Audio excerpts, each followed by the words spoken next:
माठातील पाण्यावर नवीन संशोधन, ज्यामुळे पूर्ण देश हादरला. डॉक्टर सुद्धा चकित झाले रिझल्ट पाहून. माठातील पाणी पिणारे सावधान. माठातील पाणी पिल्याने परंपरागत पद्धतीचे काही फायदे आहेत, पण त्याची संभाव्य काही नुकसाने आहेत. काय असेल तुमच्या मातीच्या भांड्यात? निसर्गाचं शुद्ध पाणी की एक सायलेंट पॉइझन? होय, माठातील पाणी जे मंद गतीनं तुमच्या शरीरात जाते आणि cancer, heart attack, organ failure सारख्या भयानक रोगांचं कारण बनतंय. मातीचं भांड किंवा माठातील पाणी पिण्याविषयी एक मोठं संशोधन झालंय आणि ज्यामध्ये काही भयानक गोष्टी समोर आल्यात. माठातील पाणी पिल्यामुळे असंख्य आजार होण्याची भीती असते. ते कोणते आजार आहेत आणि काय काळजी आपण घेतली पाहिजे ज्यावेळेस आपण माठातील पाणी पित असतो, हे तुम्हाला जाणून घेणं खूप गरजेचं आहे. माठातलं पाणी आरोग्यासाठी नक्कीच फायदेशीर आहे, पण काही चुका जर हे पाणी पित असताना केल्या किंवा त्या माठात ते पाणी स्टोअर असताना केल्या तर मोठ्या गंभीर परिणाम होऊ शकतो. एक मोठं संशोधन झाले आणि जे तुम्हाला जाणून घेणं गरजेचं आहे. 4 ते 5 प्रकारचे मोठे नुकसान होऊ शकतात जर ही काळजी घेतली नाही तर.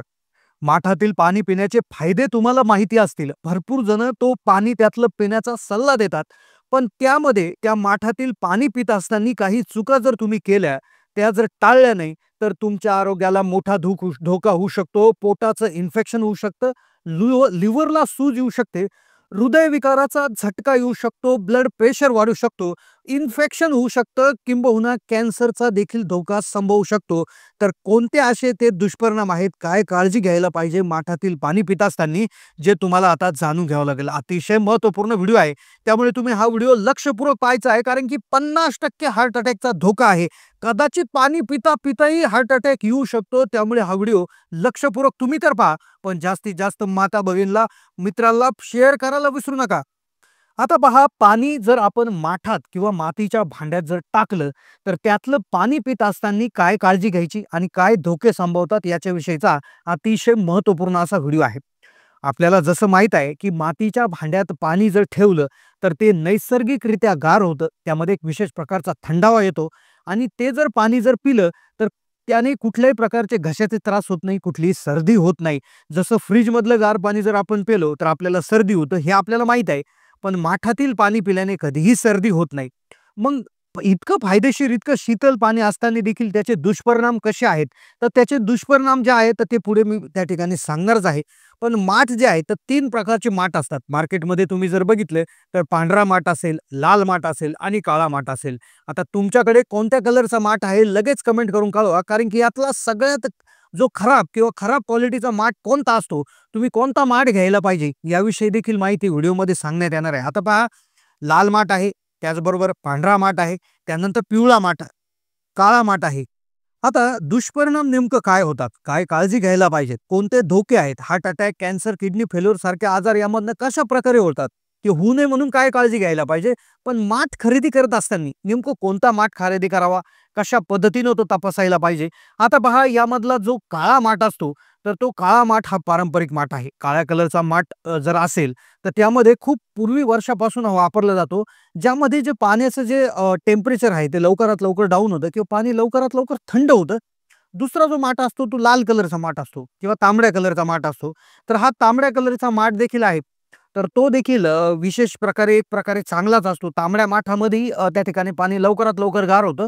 पण यातला सगळ्यात खराब किंवा सगळ्यात वाईट जो माठ असतो तो पांढरा माठ असतो किंवा डिझायनर माठ असतो. आता हा पांढरा माठ जो असतो, आता लक्षपूर्वक ऐका, पुढे मी आजार कसे याच्यापासून होतात ते सांगतो. पांढरा माठ जो असतो तर तो सिमेंट पासून बनवलेला असतो. सिमेंट हे मातीमध्ये मिक्स केलं जातं किंवा चुना मिक्स करून एक प्रकारे त्याचं मिश्रण केलं जातं आणि एका साच्यात ओतून हा पांढरा माठ बनवलेला असतो. तर ह्या पांढऱ्या माठामध्ये अजिबात पाणी आपण पिले नाही पाहिजे, कारण की मातीचे कुठलेही गुणधर्म याच्यामध्ये नसतात आणि शरीरासाठी खूप हानिकारक असतो पांढरा माठ.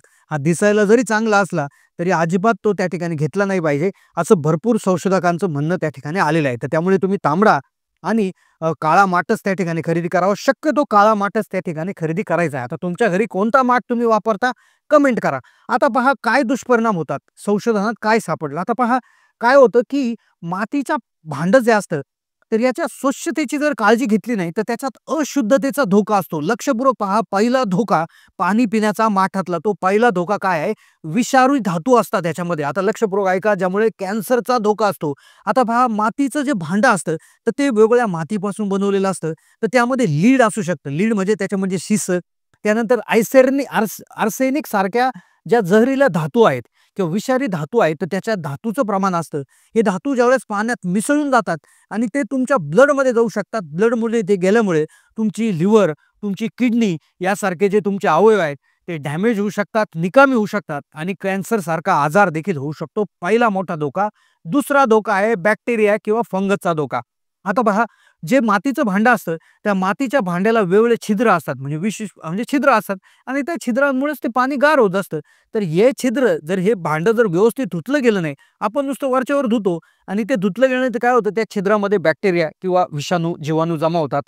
त्यामध्ये फंगस म्हणजेच बुरशी तयार होते, त्यामध्ये शेवाळ तयार होतं आणि काय होतं, तेच पाणी आपण परत परत पिल्याने तेच त्याचा अंश आपल्या पोटात जातो. बुरशीचा असेल किंवा शेवाळचा असेल किंवा इतर बॅक्टेरियाचा असेल आणि पोटाचं इन्फेक्शन होतं. पोटामध्ये जंतू संसर्ग होतो, टायफॉइड सारखा आजार होतो, लिव्हरला सूज येऊ शकते, किडनीला सूज होऊ शकते आणि जवळपास एक अंदाज आहे की 30% जे पाणीजन्य रोग आहे तर ते घरगुती भांड्यामुळे होतात. त्यामुळे तुमच्या पोटातलं दुखणं कदाचित माठातलं पाणी पिण्यामुळे होत असेल. तिसरा मोठा धोका आहे, लक्षपूर्वक ऐकायचा आहे, हार्ट अटॅक आणि हाय ब्लड प्रेशरचा धोका. पहा, मातीच्या भांड्यात लीड म्हणजे शिस, त्याचबरोबर आर्सेनिक हे जर असेल तर ते तुमच्या पोटात गेलं तर त्यामुळे तुमच्या ज्या रक्तवाहिन्या आहेत त्या कठीण बनतात आणि यामुळे high blood pressure, heart attack आणि अचानक मृत्यूचा धोका वाढतो. होय, तुमचं भांडं तुमच्या हृदयाचा शत्रू असू शकतं. पुढे आता पाणी पिताना काय काळजी घ्यायची ते पुढे सांगणार आहे, पण किडनी आणि लिव्हर देखील फेल होऊ शकतं. काय होतं की तुम्ही जर दीर्घकाळ मातीच्या भांड्यातलं पाणी पिलं तर काय होतं, एकतर त्याच्यामध्ये जे असणारे मिनरल्स आहेत किंवा इतर जे घटक आहेत ते पाण्यात नेमकं मिसळून येत राहतात, दररोज दररोज मिसळून येतात प्रत्येक वेळेस आणि ते तुमच्या किडनीला, तुमच्या लिव्हरला ते फिल्टर करावं लागतात. ते किडनी त्याची चाळणी करावी लागते आणि दररोज दररोज ते फिल्टरला, लिव्हरला त्या ठिकाणी केल्यामुळे ते हळूहळू ते फिल्टर करणं अशक्य होतं आणि हळूहळू तुमची जी किडनी आणि लिव्हरची जी कार्यक्षमता आहे ती कमी कमी होत जाते आणि तुमचं किडनी आणि लिव्हर हे फेल्युअर होऊ शकतं किंवा त्याची कार्यक्षमता शून्य होऊ शकते. त्यामुळे दररोज एक चमचा विष घेण्यासारखं आहे मातीच्या भांड्यातलं पाणी. तर आता अशा प्रकारचे दुष्परिणाम जे होऊ शकतात, अशा प्रकारचे दुष्परिणाम त्यामध्ये होऊ शकतात. कारण की आता भांडं आणताना आपल्याला माहिती नसतं की याच्यामध्ये काय-काय आहे किंवा कुठल्या प्रकारची माती यासाठी वापरली गेली आहे किंवा काय आहे. पण याच्यावर एक आपण उपाय करू शकतो. नक्कीच मातीच्या भांड्यातलं पाणी हे चांगलं असतं. पण त्यासाठी आता तुम्ही काय करायचं आहे, भांडं खरेदी करत असताना BIS मान्यताप्राप्त म्हणजे जे भारत सरकारचे BIS इंडियन स्टँडर्ड पद्धतीनं बनवलं गेलेलं आहे. चांगल्या कंपनीचं मातीचं भांडं वापरलं पाहिजे, की जेणेकरून त्याच्यामधली जी माती असणार आहे, तर तिच्यामध्ये लीड असेल, आर्सेनिक असेल, अशा प्रकारच्या कुठल्याही जे आहे घटकांचं त्यामध्ये प्रमाण नसेल. त्याचबरोबर कुठलंही मातीचं भांडं असेल, तर त्याला स्वच्छ करत असताना ते उकळत्या पाण्याने स्वच्छ करायचं आहे. उकळत्या पाण्याने, साध्या पाण्याने नाही, तर उकळत्या पाण्याने त्याला स्वच्छ करायचं आहे. ज्यामुळे त्याच्या जे छिद्र आहेत, तर त्या छिद्रामध्ये असणारे जे बॅक्टेरियाज आहेत किंवा जे एक शेवाळ आहे, तर ते निघून जाईल. त्यानंतर शक्यतो तुम्ही काच आणि स्टेनलेस स्टीलचे जे भांडे आहे तर त्याचा वापर केलेलं कधीही चांगला आहे. त्यानंतर मातीच्या भांड्यातलं जे पाणी आहे तर ते फिल्टर करून त्या ठिकाणी तुम्ही वापरलं पाहिजे. तर असंही त्यामध्ये एक सल्ला त्या ठिकाणी देण्यात आलेला आहे. तर अशा प्रकारे तुम्ही जो पाणी साठवण्यासाठी म्हणजे ज्यावेळेस आता तुम्ही जे मातीचं भांडं आहे त्याच्यामध्ये पाणी ठेवता, तर त्यावेळेस जे एक मेन येतं म्हणजे खाण्याच्या पद्धतीचं एक मेन येतं, तर त्या मेणाचा थर त्या ठिकाणी तुम्ही आतमधून लावला पाहिजे. तर नक्कीच तुमचं देखील त्यामध्ये एक हे होऊ शकते, सुरक्षा होऊ शकते. जर मातीच्या भांड्यात आयुर्वेदिक आणि पर्यावरणाचे फायदे असेल, तर तुम्ही त्या ठिकाणी अशा प्रकारचे हे घेतले पाहिजे. नक्की चांगल्या क्वालिटीचा, चांगल्या मातीपासून तयार घेतलेला जो माठ आहे तो वापरला पाहिजे. जेणेकरून तुमची पचनसंस्था, तुमचे आजार, तुमचं ब्लड प्रेशर असेल किंवा तुमची किडनी असेल किंवा तुमचे हृदय असेल, तर ते व्यवस्थित राहील. कुठल्याही प्रकारच्या अशुद्धतेचा धोका नसेल, धातूचा विषारीपणा नसेल, तुमचा पीएच देखील त्यामध्ये व्यवस्थित राहू शकेल. तर अशा प्रकारची काळजी तुम्ही मातीच्या भांड्यातून पाणी पित असताना नक्की घ्यायला पाहिजे. असं आमचं तुम्हाला देखील निवेदन आहे. आता तुमच्या घरी कुठला माठ आहे, कुठल्या प्रकारच्या माठातून तुम्ही पाणी पित आहात, नक्की कमेंट करून कळवा. हे रिसर्च आहे किंवा कुठल्याही प्रकारच्या संकलित माहितीहून आपण त्या ठिकाणी हा व्हिडिओ बनवत आहोत. नक्की तुमचं याच्यावर काय मत आहे, नक्कीच आम्हाला त्या ठिकाणी कळवायला विसरू नका. तुमचं माठातील पाणी पिण्याविषयी काय मत आहे? तुम्हाला आतापर्यंत कुठला आजार अशा प्रकारचा झाला आहे का? नक्की कमेंट करायला विसरू नका. स्वच्छता याच्यामध्ये फार महत्त्वाची आहे. ती स्वच्छता तुम्ही त्या ठिकाणी माठाच्या पाण्याच्या बाबतीत नक्की केली पाहिजे. गरम पाण्याने त्या ठिकाणी तो माठ धुतला पाहिजे. दरवेळेस त्या ठिकाणी जुना माठ न वापरता शक्यतो नवनवीन माठ खरेदी करून तो व्यवस्थित धुवून मग त्याची त्या ठिकाणी वापर करायला पाहिजे. तर कसा वाटला व्हिडिओ कमेंटच्या माध्यमातून कळवा. धन्यवाद.